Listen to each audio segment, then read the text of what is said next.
Bom dia, meus irmãos, a graça e a paz do Senhor Jesus. Para mim também é uma grande alegria estar mais uma vez em mais uma conferência missionária com os amados irmãos. Eu quero expressar também aqui a minha gratidão, pastor Djavan, a todo o conselho da igreja, a confiança que nos dá de pregar a palavra de Deus. Pregar a palavra de Jesus é algo que requer muita responsabilidade, né? Principalmente nos dias que nós estamos vivendo. Mas pela graça de Deus, Ele é bom e misericordioso e nós suplicamos que Ele nos ajude nessa manhã a trazer a mensagem do Senhor para os nossos corações. Eu vi com um grupo, a minha esposa Rejane, está ali o nosso irmão Júlio Borges. O Júlio Borges é do Piauí, veio conhecer, quer dizer, veio passear na casa dos filhos que moram no Guarujá, tomar um pouquinho banho de praia, né? E aí veio conosco nessa manhã. Também a nossa irmã Francisca, uma irmã querida, e quase uma filha, a Axa, ou neta, né? A Axa é filha de um casal que, pela graça de Deus, nós ganhamos para Cristo Jesus. Está conosco no Guarujá. Mas, sem delongas, eu quero convidar os amados irmãos a abrirem a palavra de Deus no livro de 2 Reis.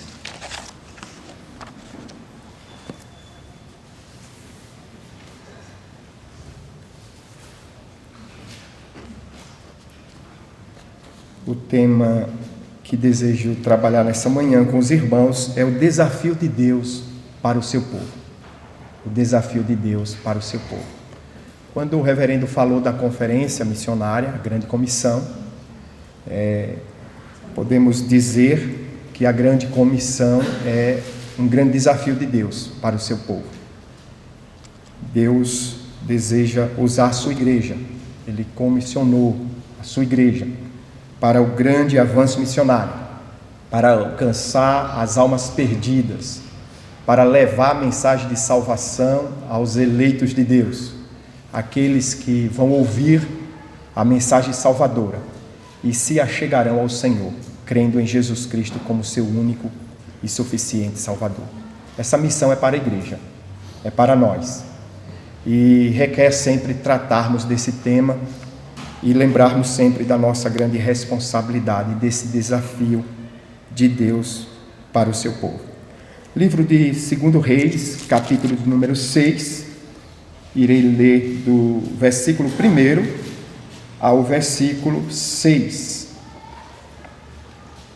Diz assim a palavra do Senhor: Disseram os discípulos dos profetas a Eliseu: Eis que o lugar em que habitamos contigo é estreito demais para nós. Vamos, pois, até o Jordão, tomemos de lá cada um de nós uma viga e construamos um lugar em que habitemos. Respondeu ele: Ide. Disse um: Serve-te de ires com os teus servos. E ele tornou: Eu irei. E foi com eles. Chegando ao Jordão, cortaram madeira. Sucedeu que, enquanto um deles derribava um tronco, o machado caiu na água, e ele gritou e disse: Eia, meu senhor, porque era emprestado. Perguntou o homem de Deus: Onde caiu? Mostrou-lhe ele o lugar. Então Eliseu cortou um pau e lançou-o ali e fez flutuar o ferro. E disse: Levanta-o. Estendeu ele a mão e o tomou. Que Deus aplique a porção lida de sua palavra em nossos corações. Vamos orar ao Senhor. Pai bendito, nessa manhã recorremos ao auxílio do Senhor. Suplicamos que, em nome de Jesus, o Senhor nos abençoe nesse momento devocional. O Senhor ministre aos nossos corações, que a Tua palavra, Senhor, ela venha nos renovar, nos animar, nos encorajar para a grande missão que o Senhor nos confiou. Que o Senhor abençoe a Tua igreja aqui em Itapevi, nesta visão neste fervor de pregar o Evangelho. Que o Senhor abençoe a tua igreja no solo brasileiro, levantando os teus servos como instrumentos nas tuas mãos para fazer o ID do Senhor. Concede a tua graça e nos ajuda, em nome de Cristo Jesus. Amém. Meus amados irmãos, o Senhor nosso Deus sempre nos leva a desafios. Eu lembro-me de uma ocasião em que o Senhor me chamou para um trabalho com os ribeirinhos, ali em Sergipe, na região litorânea de Sergipe, no município conhecido como Santa Luzia do Itaim. Deus nos levou para aquela localidade. O conselho da igreja de Santa Luzia estava precisando na ocasião de um evangelista e me contrataram para trabalhar naquela região. E chegando ali, os desafios foram muito grandes. Era uma região, ainda hoje, uma região pobre, uma região de ribeirinhos, pescadores, e a igreja tinha o papel ali de revitalizar o trabalho, pois o trabalho já tinha alguns anos que era iniciado. E a nossa incumbência ali era revitalizar o campo. Um campo que tinha apenas 5 membros e com pouco tempo que cheguei naquela localidade, um dos membros faleceu. E aí o trabalho ficou mais árduo ainda e começamos a trabalhar. O desafio era grande porque faltava recursos financeiros. A igreja, os recursos eram poucos e precisava ir fazendo aos poucos o trabalho. Havia apenas um templo, não havia sanitário, nem sala de criança. Mas pela graça de Deus, Deus foi abençoando e muitas vidas foram se achegando a Jesus. A nossa preocupação era, nós não nos saímos muito bem na música. E como é que nós vamos fazer para fazer o momento de louvor aqui na igreja? E Deus foi convertendo vidas. E aí, uma banda local se converteu a Jesus Cristo. Em pouco tempo, a igreja já tinha os músicos, tinham pessoas pregando o Evangelho, novos convertidos. A igreja estava enchendo de criança. E agora a preocupação era aumentar o prédio, comprar bancos ou cadeiras para comportar essas pessoas. Mas Deus foi abençoando e passamos ali 12 anos e 10 meses. E pela graça de Deus conseguimos organizar aquela igreja, aquela congregação. Deixamos uma igreja organizada com mais de 60 pessoas. Nós louvamos a Deus por isso. O desafio foi grande, mas Deus estava conosco nesse desafio que Ele nos concedeu. O texto que nós acabamos de ler nos fala aqui de um desafio. Eliseu, o profeta de Deus, o homem de Deus, ele está com os seus discípulos. Era um homem que tinha uma escola, os seus discípulos, que certamente iriam aprender o ofício, iriam desenvolver o ministério profético. Mas o texto nos diz aqui, meus irmãos, que o espaço onde eles estavam era curto demais e eles precisavam alargar as suas tendas, precisavam crescer. Esse foi o desafio de Eliseu, juntamente com os seus discípulos. E esses discípulos chegam e falam para isso para Eliseu, pedindo autorização para que fossem até o Jordão e ali retirasse madeira e construísse um ambiente para eles ficarem. Ou seja, não se sabe bem se era para uma reunião esse lugar, ou se era para algo permanente, um local permanente.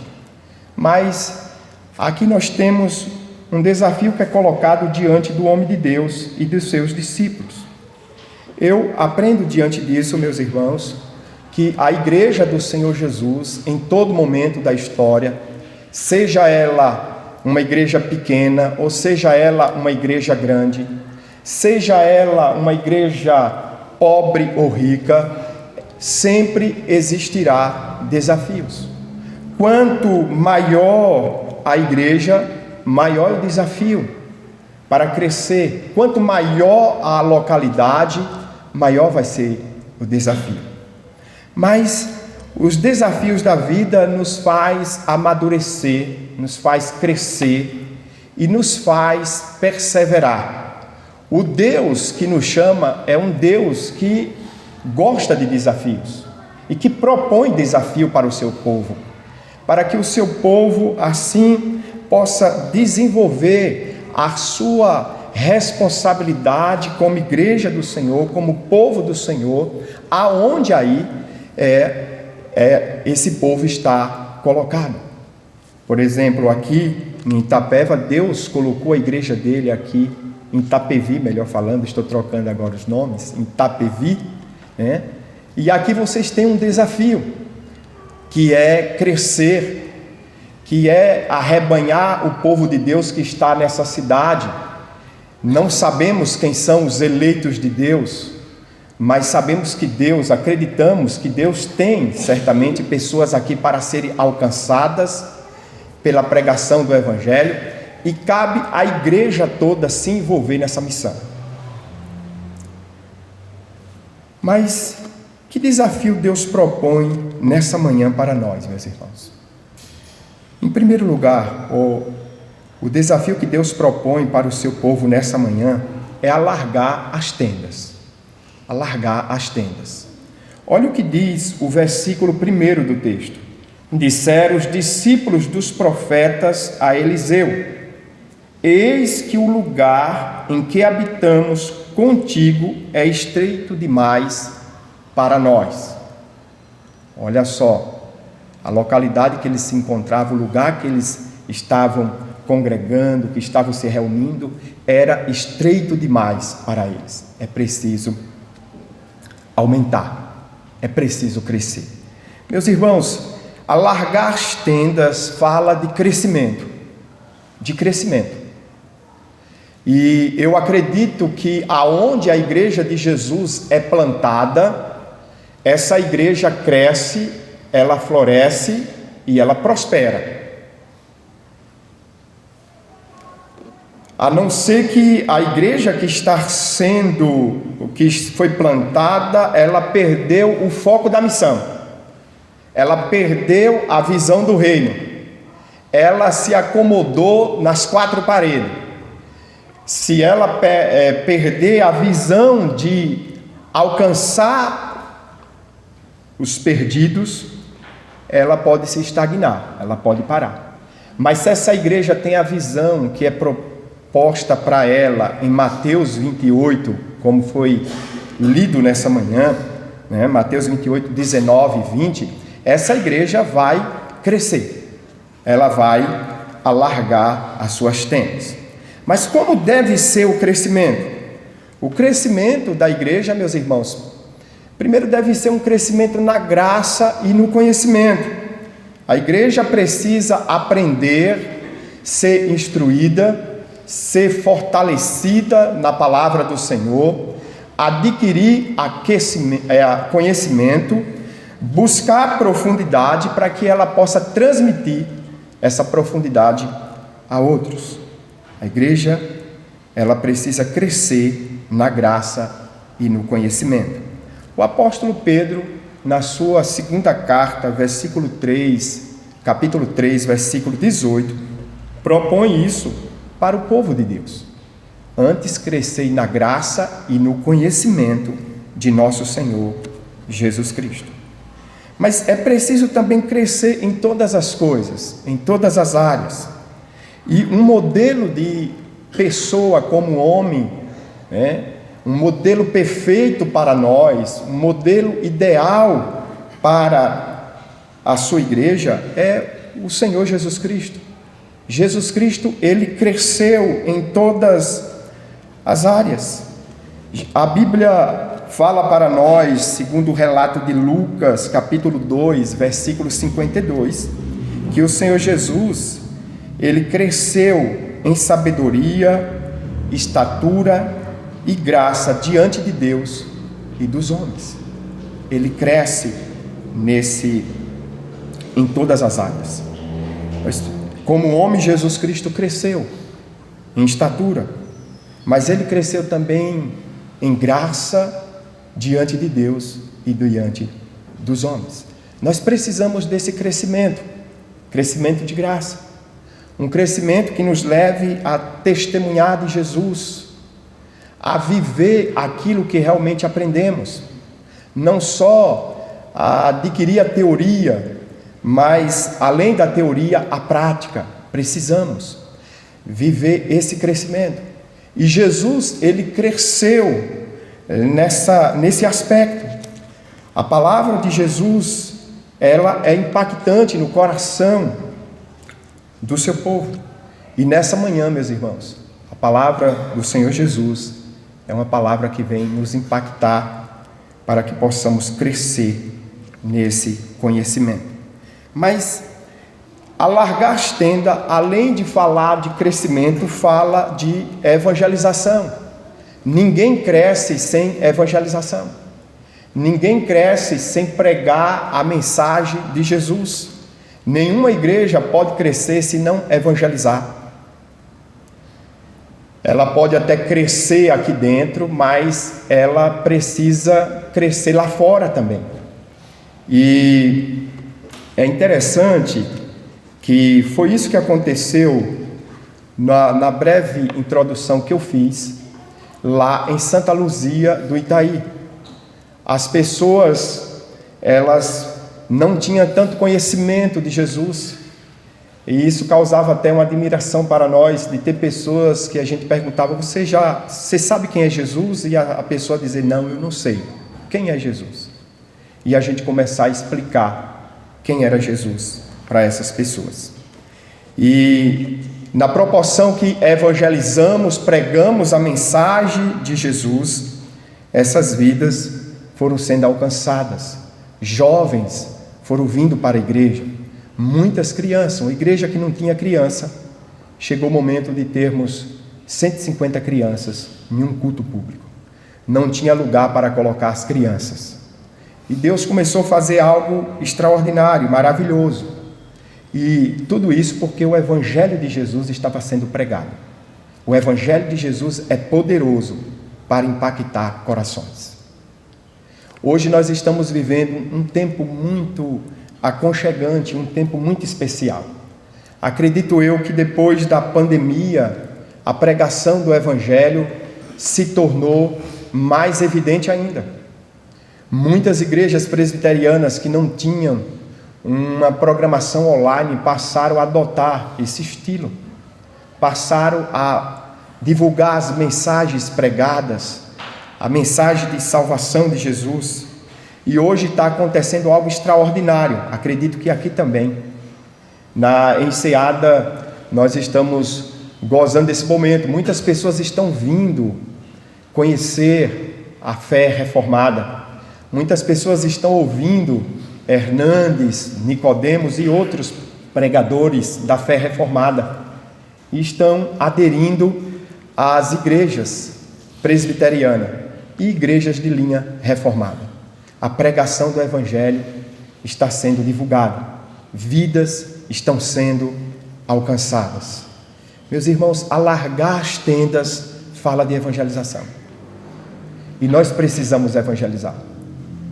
Precisamos tomar cuidado porque temos uma forte tendência de nos acomodar com as programações da igreja, as programações internas, programações de departamentos, programações sociais que a igreja desenvolve. Temos muita tendência a nos acomodar a isso. E quando essa tendência é forte, corremos o risco de perder a visão da evangelização. Acredito eu que quando vem situações difíceis, lutas na nação, lutas na igreja. Deus permite isso acontecer com o propósito de tirar a igreja do comodismo, de levar a igreja a sair das quatro paredes, a pregar, a levar a mensagem de salvação. Acredito que o que aconteceu recentemente no Rio Grande do Sul, talvez é Deus querendo despertar a sua igreja. Há relatos de igreja que cresceu muito depois desse acontecimento. Igrejas que receberam 1.000 pessoas ou mais. Então, a pregação do Evangelho requer uma ação, uma tomada de decisão urgente. É hoje, é agora. A igreja precisa sair dessa conferência mais concisa da responsabilidade que o Senhor nos dá de pregar a mensagem de salvação. Tem muita gente aí que se denomina cristão, mas está vivendo um falso evangelho. Um evangelho enganoso, um evangelho do homem. Uma família recentemente chegou lá na nossa igreja e eles conheceram a fé reformada nas pregações que ouviram pela internet e chegaram lá na nossa igreja admirados, louvando a Deus como se estivesse vivendo o primeiro amor. Começaram a contar como é a vida, como era a vida deles na denominação que viviam. Doutrina nessa denominação para eles é uso e costume. Essa é a doutrina. Então, os usos e costumes têm mais valor do que a Bíblia, tem mais valor do que a teologia cristocêntrica. A Bíblia é pregada simplesmente em abrir ela e ler o texto e expor de qualquer forma aquilo que se leu ali. Então, Deus, meus irmãos, nos está dando a oportunidade de pregarmos mais o Evangelho nesses dias, nesse novo tempo, de anunciar a mensagem de salvação. E devemos ver a situação difícil, as lutas, para buscarmos esse conhecimento, ou buscarmos o trabalho, a exercermos o trabalho do Senhor, para a glória e o louvor do Senhor. Olha, a igreja do Senhor Jesus em Atos dos Apóstolos, ela passou pelo momento de perseguição, de luta, mas a perseguição serviu para acender a chama no coração dos crentes, para avivar a igreja, para tirar a igreja do comodismo e levar ao mundo pregando o evangelho de salvação. É interessante que em Atos capítulo 9, o texto sagrado nos ensina que a igreja ela crescia. Diz o texto aí em Atos 9, capítulo 31. A igreja na verdade tinha paz, capítulo 9, versículo 31. A igreja na verdade tinha paz por toda a Judeia, Galiléia e Samaria, edificando-se e caminhando no temor do Senhor, e no conforto do Espírito Santo crescia em número. Crescia em número. A igreja, ela gozava de paz, ela tinha paz. Essa igreja tinha paz com Deus e tinha paz de Deus, tinha paz consigo mesmo e tinha paz para oferecer ao mundo. Essa igreja, ela, por meio da edificação, da pregação da palavra, da ministração da palavra, essa igreja, ela cresceu em número.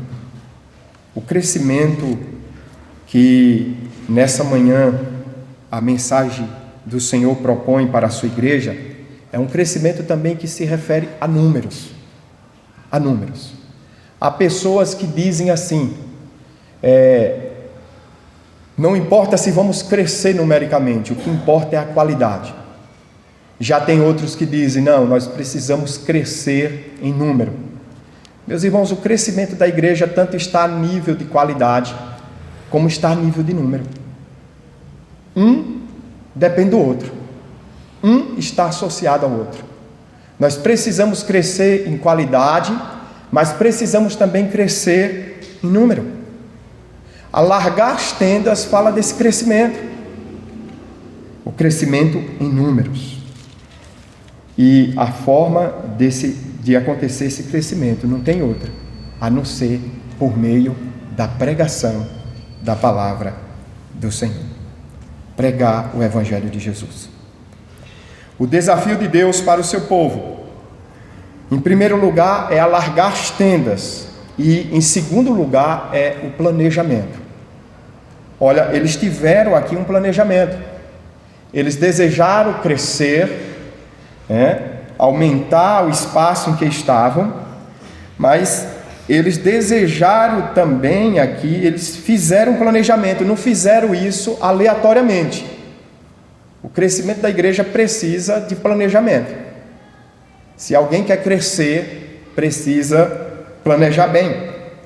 Planejamento fala de organizar as ideias, de colocar as ideias no papel.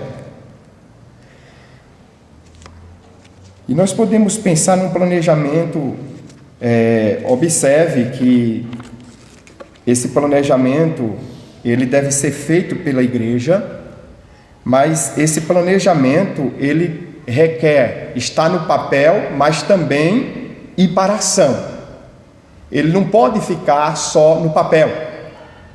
Geralmente as igrejas presbiterianas, todas elas fazem o seu planejamento no início do ano, ou antes de terminar o ano, já preparam um planejamento para o próximo ano. As igrejas presbiterianas são organizadas nisso.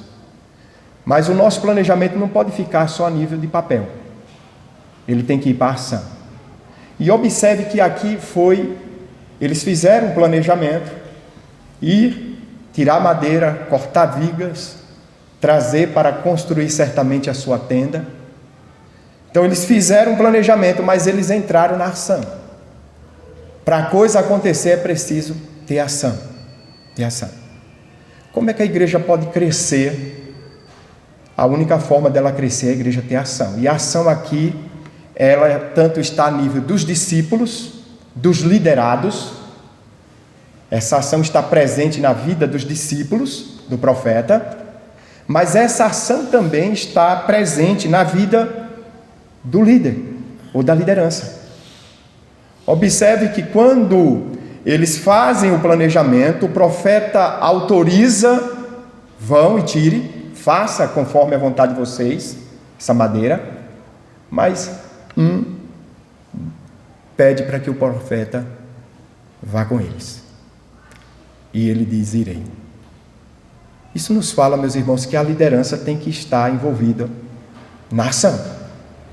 A liderança, ela não foi constituída na igreja simplesmente para delegar, para dizer vão, para dizer para os membros vão. A liderança tem que andar junto. A liderança tem que ser o modelo. Primeiro modelo. Tem que ser modelo para os discípulos, para que esses aprendam com seus líderes a fazer tudo aquilo que Deus propõe em suas mãos. A igreja de Itapevi, como a igreja do Guarujá ou a igreja em qualquer outro lugar, ela tem um planejamento, mas esse planejamento precisa sair do papel, precisa ir para a ação. E acredito eu que os irmãos estão fazendo isso aqui, estão levando para o campo da ação, confiante em Deus, não confiante no seu mérito, na sua capacidade, apesar de ter muitas pessoas capacitadas aqui, mas a nossa confiança deve estar em Deus. É Deus quem realiza em nós, tanto o querer como o efetuar. E é na confiança em Deus, nessa ação poderosa e potentosa, que Ele vai nos usar para a glória dEle, nesse campo da ação. Deus quer usar a sua vida para você ganhar muitas almas ainda esse ano. Você deve sair do campo do planejamento e ir para o campo da ação.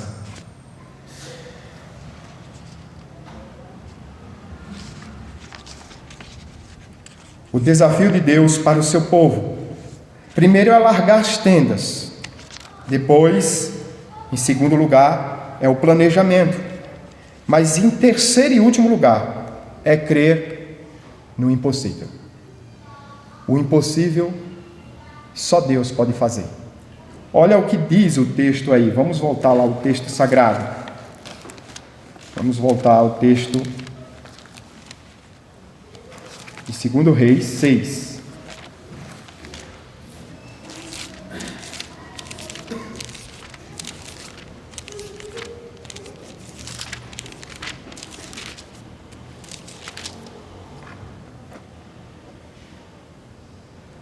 E foi com eles, chegados ao Jordão, cortaram madeira. Sucedeu que enquanto um deles derribava um tronco, o machado caiu na água, e ele gritou e disse: ai, meu senhor, porque era emprestado. Perguntou o homem de Deus: onde caiu? Mostrou-lhe ele o lugar. Então Eliseu cortou um pau e lançou ali e fez flutuar o ferro. E disse: levanta-o. Estendeu ele a mão e o tomou.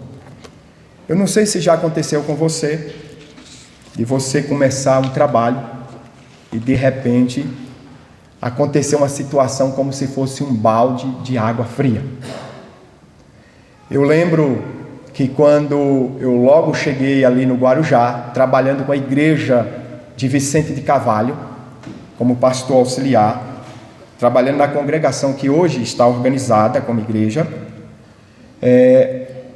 fomos fazer um trabalho evangelístico e aconteceu uma situação que foi como se tivesse jogado em nós um balde de água fria. Eliseu, os discípulos estão vivendo isso aqui. Tomaram um machado emprestado, foram resolver o problema e acontece um segundo problema. Mas, meus irmãos, diante de uma situação como essa, uma situação que causa medo, uma situação difícil de resolver, uma situação de frustração, nós devemos crer no impossível. O nosso Deus é o Deus do impossível. Jesus nos orienta, ele disse: tudo é possível ao que crê.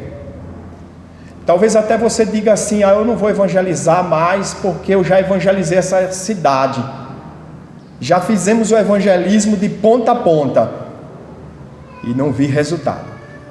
O resultado, meus irmãos, não está em nós, e sim em Deus. É Deus quem dá o resultado. A nossa obrigação é pregar o evangelho, é anunciar a mensagem de Jesus. O tempo de salvação é de Deus, e quando esse tempo acontece, o coração se abre, a boca confessa, as pessoas admitem que Jesus é Senhor das suas vidas.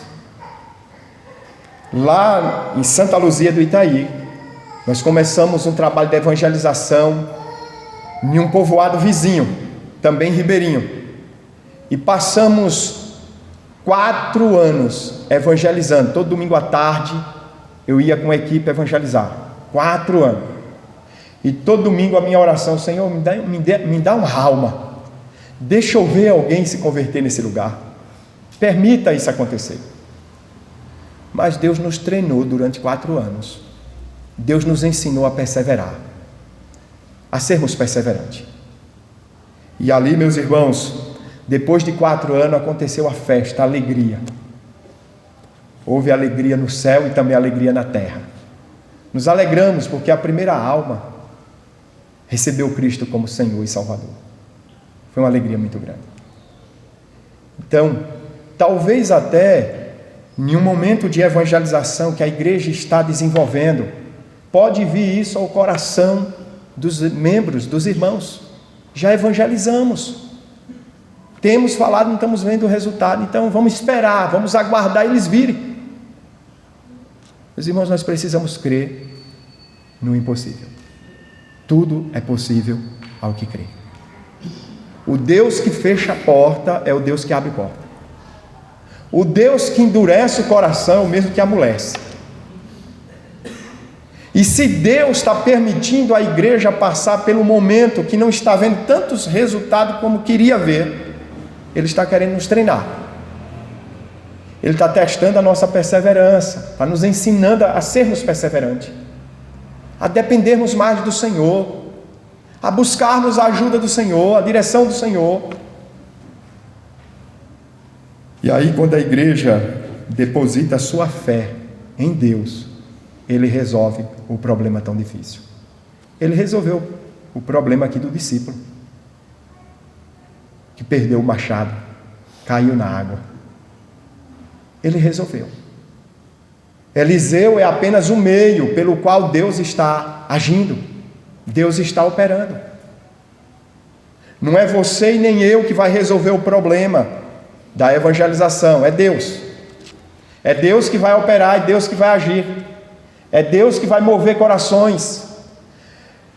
Não somos nós que iremos converter vidas, que iremos convencer ninguém, mas o Espírito Santo que age em nós, que age na igreja, que move a igreja, que opera na igreja.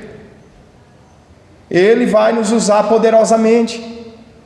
Nós precisamos crer que o Deus que enviou o Espírito Santo é o mesmo que capacitou a igreja. Aquele que enviou o Espírito Santo para estar com a igreja, e a igreja sair das quatro paredes anunciando a mensagem salvadora, Ele está conosco. Ele não retirou o seu Espírito, Ele deu o Espírito à igreja. O Espírito Santo permanece com a igreja, meus irmãos. A igreja tem o grande poder, e esse poder é o Espírito Santo. Esse poder está ao nosso favor. E nós devemos tão somente buscar dependência em Deus, crendo que Ele é o Deus que faz o milagre acontecer, faz o extraordinário. Abacuque diz o seguinte: o justo viverá por fé. O justo viverá por fé. A fé é uma dádiva de Deus, meus irmãos. A fé veio ao nosso coração, mas nós precisamos lembrar sempre disso, que a nossa fé deve estar depositada em Deus, não na estrutura, por melhor que ela seja, não nenhuma pessoa, nenhum homem, mas sim em Deus. A nossa fé deve estar firmada em Deus. O autor aos Hebreus explica bem o que é a fé. Ele diz que a fé é a certeza das coisas que se esperam e a convicção de fatos que se não veem. Isso é fé. Eu não estou vendo, eu não estou contemplando, mas creio que Deus fará o milagre acontecer. Louvado seja o nome do Senhor. Deus fará muitas almas via esta igreja. Quando Deus me tirou de Santa Luzia do Itaí e trouxe para o Guarujá, para mim foi algo assim impactante, porque Guarujá é uma cidade muito grande para a cidade que eu morava. A cidade que eu morava tinha 3.000 habitantes, Santa Luzia.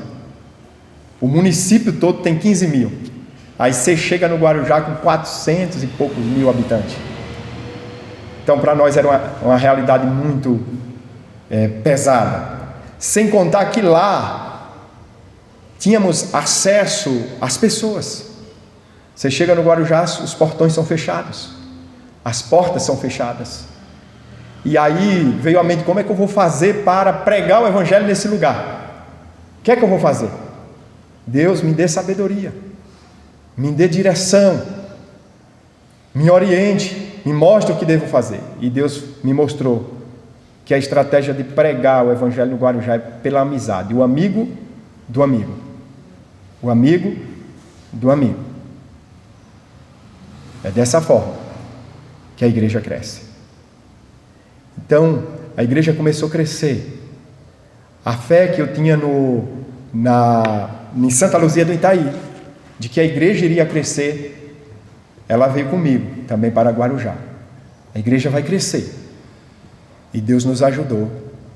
E Deus nos concedeu a graça de revitalizar esse campo e organizar a igreja. Nós louvamos a Deus por isso. Nós precisamos de fé, meus irmãos. Fé. Vai ter situação, vai ter circunstância que você precisa de muita fé. Crer. Vai existir os problemas locais, acredito que toda igreja tem. Problemas de relacionamento.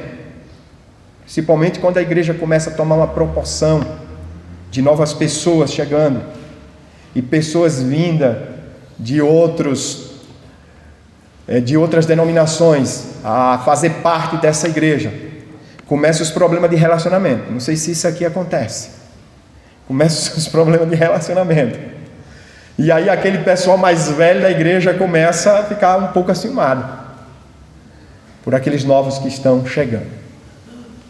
Mas nós precisamos crer que o Deus que chamou, o Deus que vocacionou, o Deus que começou a obra, há de terminar. Precisamos depender sempre dele. Por isso a igreja precisa orar. Orar confiantemente no Senhor, na certeza de que Ele fará o impossível acontecer. Eu quero concluir dizendo nessa manhã que Deus, Ele tem desafios para a sua igreja. Ele teve desafios para a igreja do passado, Ele tem desafio para a igreja hoje aqui, do presente, a igreja local. Ele tem desafios para a igreja do futuro. Mas diante desses desafios que Deus propõe para nós, nós devemos colocar a mão na massa. Devemos agir na dependência do Senhor, crendo no milagre, crendo que Ele quer usar a igreja de forma poderosa para levar salvação ao perdido pecador, para trazer novas vidas a este lugar, confessando que Jesus Cristo é Senhor e Salvador de suas vidas. Que Deus nos ajude, meus irmãos, e que Deus nos conceda poder e graça. Amém. Amém. Pai bendito, nós te louvamos, bendizemos o teu santo nome, pela oportunidade de ouvir da tua palavra, pela graça revelada aos nossos corações, pela incumbência que o Senhor nos deu de pregar o Evangelho. Nos ajuda como igreja eleita do Senhor a mantermos a visão do reino, visão esta de levar Cristo ao mundo, de fazer discípulos, de arrebanhar os servos do Senhor que estão espalhados aqui nesta cidade e em tantos lugares do Brasil e do mundo. Ajuda a igreja a cumprir a missão. Pedimos que nesse dia o Senhor traga uma porção nova ao nosso coração, em especial a igreja aqui em Itapevi, Senhor, para que ela possa continuar o legado que o Senhor concedeu. Ajuda-nos, ó Deus, e abençoa-nos, em nome e por amor de Cristo. Amém. Deus abençoe.